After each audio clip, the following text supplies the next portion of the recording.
나눌 말씀은 신약성경 마태복음 28장입니다.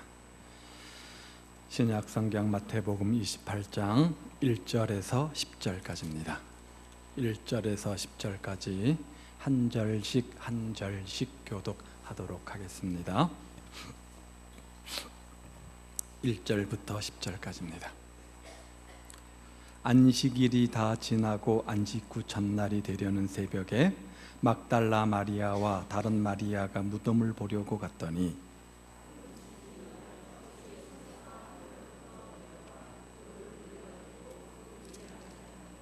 그 형상이 번개 같고 그 옷은 눈같이 희거늘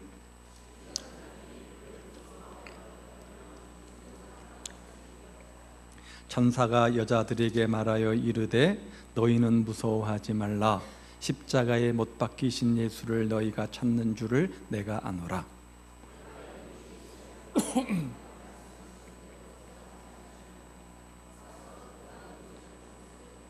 또 빨리 가서 그의 제자들에게 이르되 그가 죽은 자 가운데서 살아나셨고 너희보다 먼저 갈릴리로 가시나니 거기서 너희가 배우리라 하라. 보라 내가 너희에게 일렀느니라 하거늘.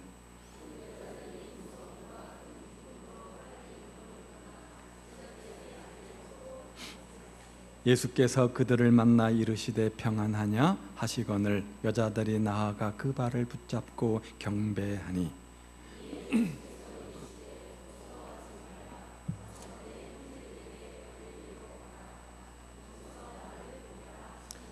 아멘. 우리 하나님이 참으로 부활하셨다면, 주님께서 참으로 부활하셨다면 오늘 우리 삶은 어떻게 달라져야 합니까? 이 부활 주일에 우리가 물어야 할 중요한 질문입니다.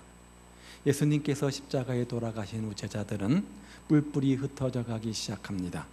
엠마오 길에 두 제자는 모든 것을 포기하고 다시 고향으로 가고 있었죠. 시몬 베드로는 어떠합니까? 시몬 베드로를 비롯한 제자들은 옛날 직업인 어부로 지금 돌아갈 궁리를 하고 있습니다. 다만 예수님의 커다란 사랑을 입었고 또 그 사랑 앞에 갚을 수 없었다고 느꼈던 소수의 여인, 오늘 본문에 보니까 막달라 마리아 그리고 또 다른 마리아, 여성 제자들만이 제대로 장례도 치르지 못한 것 때문에 그렇게 예수님의 죽음이 안쓰러워서 다시 예수님의 무덤을 찾습니다. 언제입니까? 바로 새벽입니다. 그런데 그들은 그 새벽에 놀라운 사실을 경험하게 되어지는데, 살아계신 주님을 친히 만나는 놀라운 경험, 어찌 놀랄 일이 아니겠습니까? 본문은 이렇게 시작이 되어집니다. 안식일이 다 지나고 안식 후 첫날이 되려는 새벽에, 바로 오늘 새벽을 말하는 거죠. 막달라 마리아와 다른 마리아가 무덤을 보려고 갔더니, 자 그랬더니 5절과 6절은 뭐라고 말합니까? 그가 여기 계시지 않고 그가 말씀한 대로 살아나셨느니라. 안식 후 첫날 주일 새벽에 죽으신 주님의 묘를 찾아갔더니 주님께서 거기 계시지 않고 살아나셨다는 겁니다. 그래서 여인들은 주님이 누우셨던 장소를 확인합니다. 빈 무덤이었습니다. 주님이 다시 사신 것이죠. 평소에 살아계실 때 늘 하신 예언의 말씀처럼 내가 죽음에서 다시 살아날 것이다, 내가 다시 살아날 것이다, 그 예언 그대로 살아난 현장을 지금 목도하고 지금 체험하며 경험하는 겁니다. 자, 그러니 얼마나 놀라운 사건이었습니까? 얼마나 놀라운 일입니까? 이 놀라운 사실 앞에 믿음의 여인들은 어떤 반응을 보입니까? 그 여인들의 반응을 살피면서 오늘 우리 부활주일 아침 어떤 삶의 교훈을 받습니까? 그 주님이 다시 사셨다고 한다면, 죄와 사망의 권세를 이기시고 부활하셔서 우리에게 영생의 소망을 주신 것이 사실이라고 한다면, 오늘 우리는 그 부활의 주님을 만난 자답게 어떤 삶을 살아야 되는 겁니까? 어떤 반응을 해야 되는 겁니까? 오늘 본문이 우리에게 교훈하는 몇 가지가 있습니다. 하나는 8절 말씀해 보니까 정말 기뻐하며 살아야 한다는 거죠. 부활의 주님이 사실이라고 한다면, 부활의 주님이 오늘 나와 함께하고 있다면, 나도 부활하는 것을 믿는다고 한다면 우리는 기뻐하며 살아야 한다는 거죠. 자, 여인들의 첫 번째 반응 8절에 보니까 그 여자들이 무서움과 큰 기쁨으로 빨리 무덤을 떠나 제자들에게 알리려고 다름질할세. 자, 여기 두 개의 매우 대조적인 단어, 감정이 나오는데요. 하나는 무서움이고 또 하나는 큰 기쁨입니다. 자, 그런데 무서움과 큰 기쁨, 이 두 가지 감정은 한꺼번에 공존하기 어려운 감정 아닙니까? 그런데 역설적으로 우리가 너무 믿을 수 없는 큰 사건, 믿고 싶지 않은 큰 사건을 우리가 경험하게 되어질 때 두려움과 큰 기쁨이 동시에 오는 것을 봅니다. 전혀 기대하지 않았던 놀라운 일들이 일어나면 두렵다. 먼저 큰 두려움이 앞서고요, 무서움이 앞서고요. 그런 다음에 그것이 일어났기 때문에 큰 기쁨이 몰려오는 것들을 보게 되어지죠. 자, 그것을 말하고 있는 겁니다. 자, 그런데 여러분, 인생의 근본적이고 궁극적 삶의 문제가 있다면 그것은 무엇입니까? 죽음의 문제이죠. 아무도 죽음에서 피해갈 수가 없습니다. 죽음은 모든 사람들을 지배합니다. 그래서 성경은 말하기를 죽음이 인류의 왕노릇한다 이렇게 가르치고 있고요, 모두 죽음이 우리를 지배한다 이렇게 말씀하고 있죠. 따라서 이 죽음의 지배에 종속되지 않은 사람은 없습니다. 무슨 말입니까? 육신의 몸을 입고 이 세상에 태어난 이상 우리가 어떤 삶의 형편으로 이 세상을 살아가든, 부자로 살아가든 가난한 사람으로 살아가든, 많은 것을 배우며 떵떵거리며 권세와 명예를 누리며 살아가든 그렇지 않든, 병약하게 살아가든 건강하게 살아가든, 어떤 삶의 모습 가운데 있든 인간은 반드시 죽음의 강을 건너게 되어져 있습니다. 반드시 죽음을 경험합니다. 우리 모두는 죽습니다. 살아있는 모든 사람들은 반드시 죽습니다. 언젠가는 죽게 되어져 있습니다. 저도 마찬가지이고요, 여러분도 마찬가지입니다. 아무도 이 육신의 죽음에서 예외일 사람은 한 사람도 없습니다. 그렇게 모든 육신의 죽음은 죄의 대가로 우리에게 오게 되어지는데, 그러면 이 죽음에 대한 해답은 없는 겁니까? 세상은 이 죽음에 대한 해답을 찾기 위해서 노력하잖아요. 그래서 세상은 많은 것들을 추구하며 찾는데 세상은 이 대답을 아직도 우리에게 제시하지 못하고 있습니다. 철학은 어떻습니까? 인생이란 이런 것이다라고 추구하는 철학도 우리에게 이 대답을 갖다 주지 못합니다. 발전되는 인류의 생명과학도 단지 우리가 살고 있는 수명을 조금 연장시켜 줄 뿐이지, 그것을 연구할 뿐이지 진정한 해답을 주지는 못합니다. 그런데 그런 우리에게 주님께서 참으로 부활하셨다? 무슨 말입니까? 죽음의 문제를 이기시고 죄와 사망의 권세를 이기시고 다시 사셨다? 이게 부활이잖아요. 그렇다고 한다면 그것은 해답이 되는 겁니다. 그것은 해답이 되는 겁니다. 따라서 우리는 이 놀란 대답을 가지고 있는 사람들 아닙니까?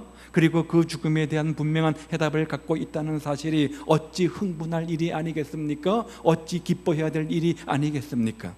예수님의 부활은 주님 자신의 부활에서 그치는 것이 아니라 죄와 사망의 권세를 이기시고 다시 사셔서 영생을 누리는 자기만의 체험으로 끝나는 것이 아니라, 그 주님을 믿는 자들은, 그 주님을 구세주로 고백하는 사람들은 그 부활의 주님처럼, 그 영생의 주님처럼 다시 산다, 영생한다, 부활의 경험을 한다, 이것들을 보장해주는, 부활의 보장이 되어지는 의미를 가지고 있는 겁니다.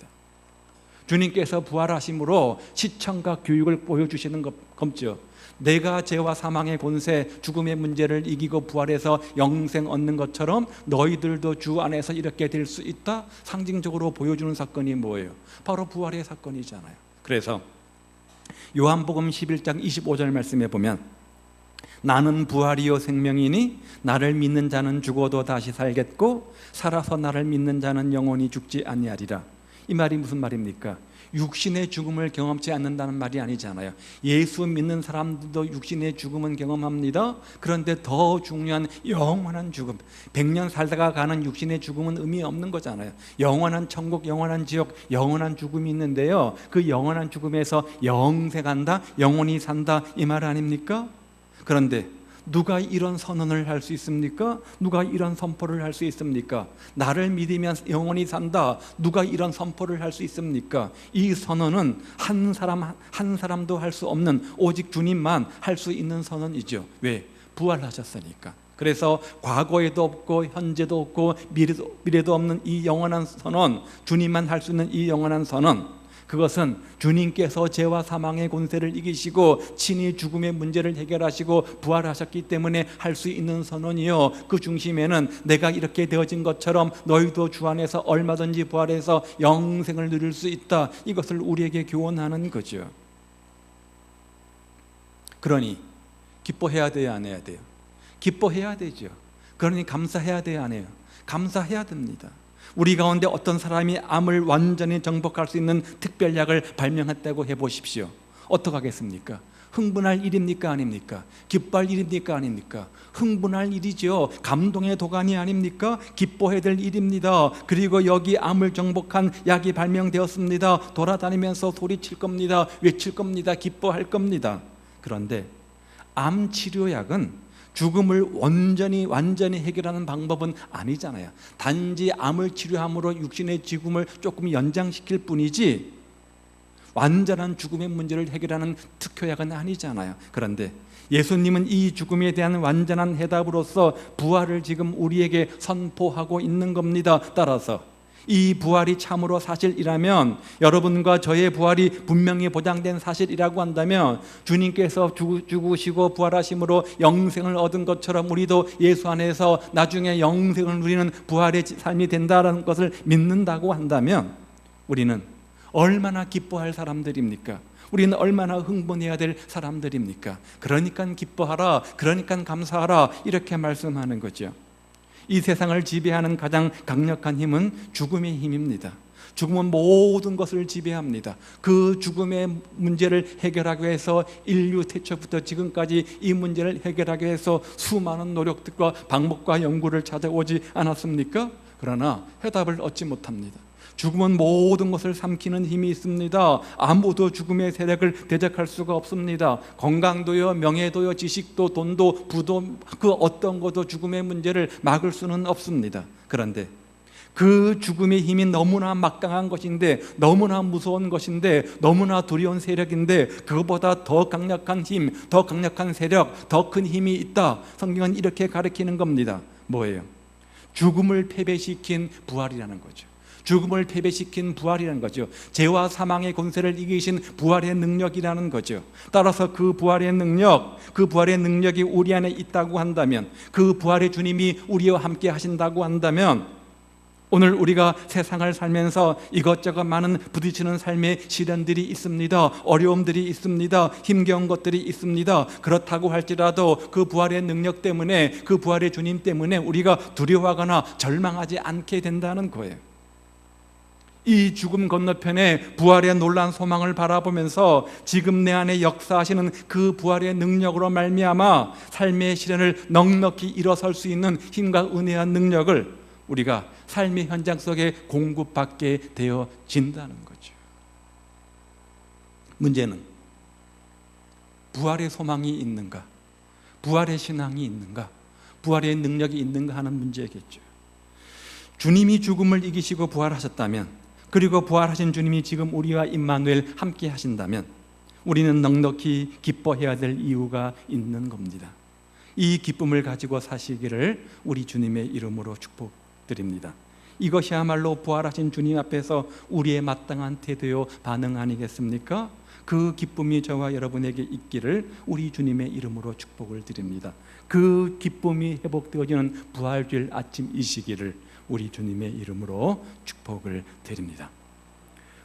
주님이 부활하는 것이 사실이라면, 그 부활의 주님이 지금 우리와 함께 하시다고 한다면, 우리는 그 주님을 기뻐해야 됩니다. 그 주님께 감사해야 됩니다. 어떤 환난과 비바람과 폭풍우가 내 인생 가운데 있다고 할지라도 그것들을 넉넉히 이기게 하실 주님으로 말미암아 기뻐하며 찬송하며 감사하는 여러분 되십시오.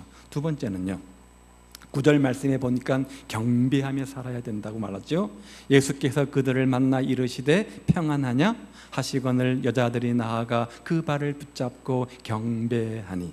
자, 살아계신 주님이 찾아오셨습니다. 부활의 주님이 찾아오셨습니다. 내가 주님을 찾아간 것이 아닙니다. 주님이 우리 각자를 찾아오셨습니다. 그리고 말씀하십니다. 뭐라고요? 평안하냐, 샬롬을 주시는 거죠. 평안하라, 여호와 샬롬을 우리에게 외치는 겁니다. 자, 그러니 얼마나 놀랐겠어요. 죽은 줄 알았는데 전혀 기대를 가지고 않고 그냥 이렇게 묘에 갔더니, 산소에 갔더니 주님께서 살아나신 겁니다. 육신의 몸을 입고 여호와 샬롬 평안을 전해주는 겁니다. 귀신인가 싶었겠죠. 살아계신 주님, 부활하신 주님을 목격하는 그 순간 그들의 반응이 기록되어져 있는데, 여자들이 나아가 그 발을 붙잡고 경배하니, 엎드립니다. 주님의 발을 붙잡습니다. 그리고 경배를 시작합니다. 왜 그랬을까요? 주님은 살아계신 하나님이시구나, 살아계실 때 말씀하신 것처럼 저분은 하나님의 아들이시구나, 우리의 유일한 구원자이시구나, 우리의 생명 되시는 분이시구나, 우리에게 죄와 사망의 권세를 이기시고 영생을 주시는 하나님이시구나, 그 사실을 지금 확신한 거예요. 그래서 엎드린 거잖아요. 그래서 경배를 하는 거잖아요. 성경은 경배의 대상은 오직 누구라고 가리킵니까? 하나님 한 분이라고 말합니다. 따라서 하나님 말고 그 누구도 그 무엇도 우리의 예배, 경배의 대상이 될 수 없습니다. 하나님 말고 또 다른 것들을 경배하면 그것은 뭐가 되는 거예요? 우상이 되는 거죠. 우상이 되는 거죠. 성경이 철저하게 우상을 금하는 이유가 뭡니까? 하나님 홀로 우리의 영광 받으시기에 합당한 분이며 하나님만이 우리의 찬양과 예배를 받으시기에 합당한 분이기 때문에 그런 거잖아요. 그런데 지금 여인들이 주님 앞에 엎드려 경배합니다. 하나님이 받아야 할 예배를 지금 주님께 드리고 있습니다. 이 말의 의미가 뭐예요? 하나님과 예수님을 동일시하는 거죠. 하나님만이 예수님 받으시는 예배를 예수님이 받으신다. 당신이 바로 하나님이십니다. 당신이 바로 하나님의 아들이십니다. 당신이 바로 부활의 주여 우리에게 영생을 주시는 메시아 구세주입니다. 이런 고백 아닙니까? 말씀하신 대로 다시 살아나셨고 부활하신 살아계신 주님, 그 주님이 하나님이심을 확신했던 겁니다. 그래서 지금 이 여인들은 그 주님께 엎드려 그 주님을 경배하고 있는 거죠. 그는 하나님이십니다. 누구요? 부활하신 주님, 죄와 사망의 권세를 이기시고 부활하신 주님, 그 주님은 바로 하나님이심을 입증하셨습니다. 그래서 바울 사도는 이 예수님의 부활 사건을 가리켜서 이것이야말로 예수님의 하나님 되심을 보여주는 확실한 증거라 이렇게 말했는데요, 로마서 1장 14절 말씀입니다. 1장 4절 말씀입니다. 성결의 영으로는 죽은 자 가운데서 부활하여 능력으로 하나님의 아들로 인정되셨으니, 무슨 말입니까? 부활했는데 그 부활의 결과가 뭐냐? 하나님의 아들로 인정되는 역할을 했다는 거죠. 부활하신 이 사건이야말로 예수님이 하나님 아들이심을, 예수님이 하나님이심을 입증하는 사건이라고 지금 사도 바울은 선포하고 있는 겁니다. 사랑하는 여러분, 주님이 하나님이시라면 그 주님이 오늘 우리 시간, 우리의 예배를, 우리 경배를 받기에 합당한 분 아닙니까? 정말 그 예수님이 죄와 사망의 권세를 이기시고 우리에게 제3의 은총을 주시고 우리에게 영생을 주시기 위해서 부활한 것이 맞다고 한다면, 그 부활의 주님이 지금 우리와 임마누엘 함께하는 것이 맞다고 한다면 우리가 할 일은 뭡니까? 그 부활의 주님을 경배하고 예배하는 것 당연한 것 아닙니까? 그리고 그렇게 그 주님을 경배하는 사람들마다, 살아계신 주님의 임재를 경배 속에서 체험하는 사람들마다 세상을 넉넉히 이기게 하는 힘과 은혜도 주시는 거죠. 여러분, 예배의 본질이 뭡니까? 예배의 본질이 뭐예요? 예배는 단순히 예배하는 자리에 참석하는 것을 뜻하지 않습니다. 순서에만 참여하는 것, 그것은 예배가 아닙니다. 예배 자리에 1시간 동안 머물러 있다고 할지라도 만약 하나님의 임재를 경험하지 못한다고 한다면, 마음문을 활짝 열고 신령과 진정으로 마음과 뜻으로 온전한 영적 산제사 예배를 드리지 못한다고 한다면 전혀 예배하지 않는 자로 이 자리를 떠나갈 수도 있습니다. 예배 본질은 하나님의 임재잖아요. 하나님의 임재를 경험하는 겁니다. 하나님께서 내 마음속에 임재하셔서 하나님께서 어루만져 주시고 치유해 주시고 회복시켜 주시고 새롭게 감동과 감화를 주는 것 아니겠습니까?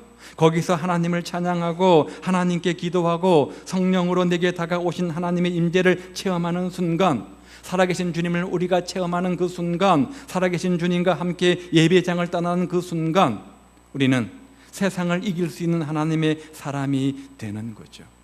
그래서 정말 그 주님이 다시 살아나셨다고 한다면 예배를 인생의 우선순위에 삼고 살아가시기를 우리 주님의 이름으로 축복을 드립니다. 왜냐하면 그것이 마땅한 우리의 도리이니까. 따라서 이제부터 제대로 된 신앙생활의 주인공들 되시기를 바랍니다. 주일 오전 예배만 만족하지 마시고요, 모든 공예배 함께 하셔서 부활의 주님을 찬송하는 삶이 되시기를 바랍니다. 그 주님을 경배하는 자의 삶이 되시기를 바랍니다. 주님께서 이런 우리 모습 보시려고 사망의 권세를 이기시고 부활 승천하신 것 아닙니까? 그렇게 예배하는 자들, 그들은 세상을 이길 겁니다.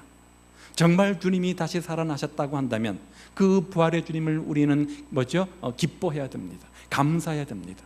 내가 오늘 어떤 삶의 형편 가운데 있던 가운데 나를 근심하게 만들고 걱정하게 만들고 한숨 짓게 만드는 삶의 문제가 있다고 할지라도 부활의 주님께서 이 모든 문제에 합력하여 선을 이루시고 가장 선한 길로 인도하실 것이다, 해결해 주실 것이다 믿고 그 주님을 우리가 감사하고 기뻐해야 됩니다. 그런 다음 한 걸음 더 나가서 그 부활의 주님을 마음과 뜻과 정성을 다해서 신령과 진정으로 산제사의 예배를 드리는 경배자의 삶이 되시기를 우리 주님의 이름으로 축복을 드립니다. 그런 다음 세 번째 자세가 10절에 나와 있어요. 증거하며 살아야 돼요. 이에 예수께서 이르시되 무서워 말라, 가서 너 내 형제들에게 갈릴리로 가라 하라. 거기서 나를 보리라 하시니라. 자, 두려워하지 말라, 무서워하지 말라, 나는 다시 살아났다.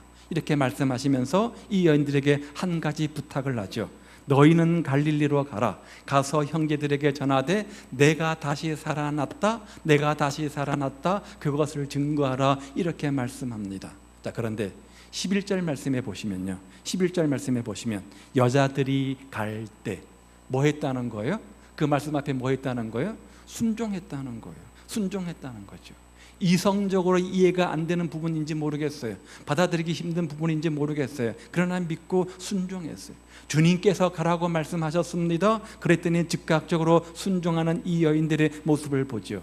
8절 말씀도 보시면요, 제자들에게 알리려고 뭐 했죠? 달려갔잖아요. 막 달려갔잖아요. 제자들에게 알리려고 달려갔습니다.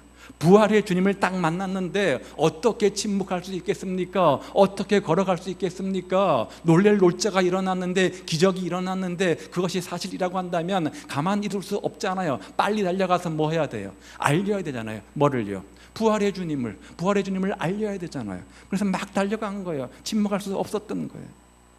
정말 암을 완전히 정복할 수 있는 놀라운 약을 발견한 사람이 있다고 한다면 가만히 침묵하며 잠잠히 있을 수 있겠습니까? 그럴 수는 없는 거잖아요. 동네를 돌아다닐 겁니다. 인터넷에 올리고 여러 가지 방법을 쓸 겁니다. 아픈 모든 사람들을 만날 겁니다. 그러면서 외칠 거죠. 여기 암을 정복할 놀라운 약이 있습니다. 내가 이것을 발견했습니다. 흥분하며 기쁜 마음으로 소리치며 외칠 겁니다. 말할 겁니다. 전할 겁니다. 그런데 이게 뭐예요? 바로 전도라는 거예요. 이게 전도라는 거예요.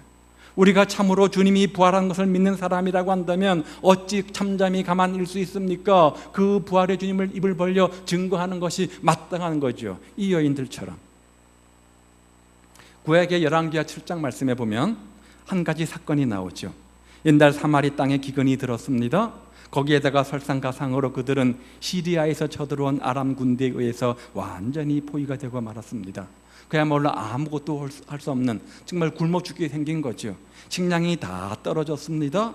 어느 정도 상황이었냐면 성경은 묘사하기를 부모가 누구를 잡아먹었다고요? 자식을 잡아먹었다고 이렇게 말해요.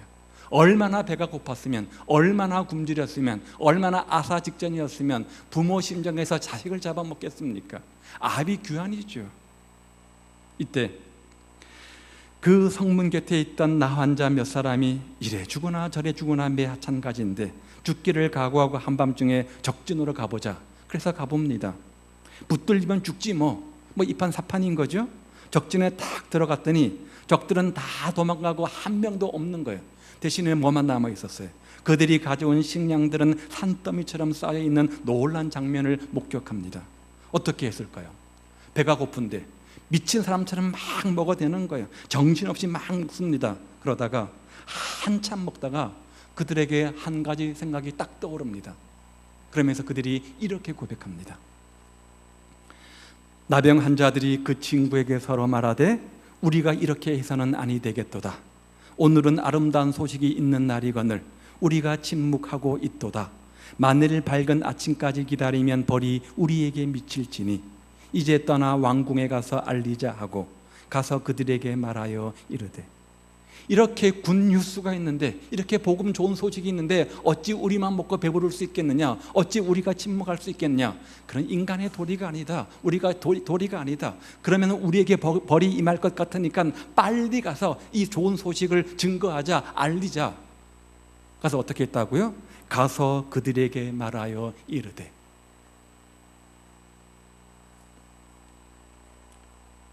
이게 바로 전거예요. 이게 바로 증거예요. 이게 바로 전도라는 거죠. D.T. 나이프라고 하는 유명한 선교신학자가 전도를 이렇게 정의했습니다. 전도란 뭐냐? 전도란 것은 배고팠던 거지가 양식을 발견한 이후에 그 양식을 취하면서 다른 배고픈 거지들에게 가서 여기에 빵이 있다고 전하는 것이다. 얼마나 쉬운 전도의 정의입니까? 참 쉽잖아요. 이게 전도라는 거예요. 이게 전도라는 거예요. 목마른 사슴이 목이 말라 죽어가는 사람이 있습니다. 그 사람이 생수를 발견하고 샘물을 발견하고 목을 적신 이후에 또 목말라는 사람들에게 가가지고 이렇게 외치는 거예요. 여기 생수가 있습니다. 여기 여러분의 목을 적실 수 있는 샘물이 있습니다. 이게 뭐라는 거예요? 이게 바로 전도라는 거예요. 이게 전도라는 거예요. 죽어가던 사람이 명의를 만나서 자기 병을 치료받았습니다. 그러면 또 죽어가는 또 다른 사람들에게 가서 외치겠죠. 그분을 만나면 치유가 있습니다. 그분을 만나십시오. 그분이 살 길입니다. 그분이 치유해 주십니다. 이게 뭐라는 거예요? 이게 전도라는 거예요. 그런데 부활의 주님을 만난 우리는, 부활의 주님이 함께 하시는 우리는 당연히 그 부활의 주님을 증거하는 삶을 사는 것이 마땅하다는 거죠. 이 부활의 첫 번째 증인이었던 여인들, 그들은 평범한 여자들이었습니다. 예나 지금이나 여자들은 그렇잖아요. 그렇죠? 이것이 바로 동양 문화인데요. 예수님의 12 제자와 비교해 볼 때 이 무명의 여인들은 이름도 잘 기억 못하고 그들의 어떤 뭐죠, 이렇게 행함이나 전혀 발자취가 없지 않습니까? 미미한 역할들이었다는 거죠. 그러나 그들은 그들을 통해서 세상은 빛을 얻게 되어지고요, 세상은 여명을 얻게 되어지고요, 세상은 새로운 삶을 보기 시작하게 되어집니다. 그들이 입을 벌려 증거하는 그 증거가 없었다고 한다면 복음이 지금 편만히 증거되지도 않았을지도 모릅니다. 그렇다면 오늘 이 시대에 누가 이 부활의 소식을 사람들에게 전하겠습니까? 여러분과 제가 하지 않으면 누가 그것을 하겠습니까? 우리가 여기서부터, 우리의 삶의 현장에서부터, 우리의 직장에서부터, 우리의 가정에서부터, 우리 동네에서부터 우리가 그것을 전하지 않으면 누가 하겠습니까? 여기서 하지 않으면 어디서 하겠습니까? 지금 하지 않으면 언제 하겠습니까? 부활의 주님은 우리에게 지금 여기서 그 부활의 주님을 증거하라, 이렇게 우리에게 말씀하시는 거죠. 주님께서 참으로 부활하셨다면, 그것을 우리가 참으로 믿는 사람이라고 한다면 오늘 이후 우리는 어떻게 살아야 됩니까? 오늘 본문은 세 가지를 교훈해요. 하나는 우리가 정말 기뻐해야 된다는 거죠. 그 기쁨의 안에서 세상이 아무리 힘들고 어려워도 우리는 기쁨을 가지고 승리하는 삶을 살아야 된다고 말하고요. 예배 자리에 나올 때마다 거룩한 예배가 자가 되어서 그 부활의 주님께 합당한 예배와 경배를 드리라, 이렇게 말해요. 그리고 모든 만나는 사람들에게 예수님이 생명이라고, 예수님이 구원이라고, 예수님이 해결이라고, 예수님이 정답이라고, 예수님이 소망이라고 전도하며 살아야 한다는 거죠. 부활의 주님을 찬양하는 여러분 되시기 바랍니다. 부활의 주님을 경배하는 여러분 되시기를 바랍니다. 그 부활의 주님을 입을 벌려 힘써 증거하는 삶이 되시기를 바랍니다. 우리가 부활의 주님을 만났다고 한다면 어떻게 그 부활의 주님 얼굴에 환한 웃음 띄어드릴 수 있을까? 다른 거 없어요. 그 부활의 주님을 입을 벌려 힘써 전도하고 증거하는 겁니다. 그럴 때 그런 모습 보시기 위해서 주님께서 부활하셨기 때문에 그런 우리의 모습 보면서 환하게 웃음 짓게 되어지는 겁니다.